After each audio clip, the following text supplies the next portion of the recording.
SIR এর শুনানি নিয়ে সুপ্রিম কোর্টের রায় প্রসঙ্গে উত্তরবঙ্গ উন্নয়ন মন্ত্রী উদয়ন গুহ বলেন, শুরু থেকে আমরা বিভিন্ন দাবি জানিয়ে আসছিলাম। নির্বাচন কমিশন সেই দাবি না শুনে শূন্যে পা দিয়ে হাঁটছিল। এদিন দেশের সর্বোচ্চ আদালতের রায় ঘোষণার মধ্যে দিয়ে বুঝিয়ে দিল শুধু নয়, আমাদের যে দাবিগুলো সেটা কতটা যথার্থ। সুপ্রিম কোর্টের রায়ে আমরা শুধু আনন্দিত নই, আমরা খুশি এবং কৃতজ্ঞ।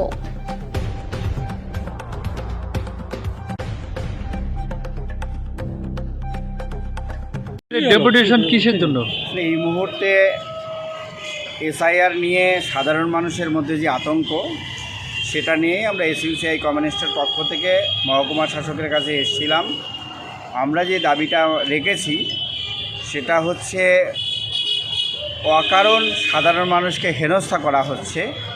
কারণ কারো বয়সের সমস্যা, মানে আমাদের এই সমস্ত এলাকায় তো বয়সের সেরকম নির্দিষ্ট পুরনো মানুষ যাদের জন্ম সার্টিফিকেট নেই, তাদের তো এগুলো নিয়ে ওরকম তথ্য প্রমাণের সেরকম ছিল না, এখনও নেই। ফলে হয়তো বাবা এবং সন্তানের বয়সের ডিফারেন্স হয়তো হয়ে গেছে 14 বছর 15 বছর, সেগুলো ক্ষেত্রে নোটিশ করা হচ্ছে। বা আরও যে সাধারণ কিছু বিষয় নিয়ে মানুষকে হেনস্থা করা হচ্ছে, আমরা সেটা নিয়ে কথা বলছি যে এই লজিক্যাল ডিসক্রিপেন্সি যে বিষয়টা, এটা যাতে খুব ইজিতে মেটানো যায় এবং এটার জন্য কারো যাতে ভোটার লিস্ট থেকে নাম বাদ না পড়ে, সেই বিষয়গুলো দেখবেন।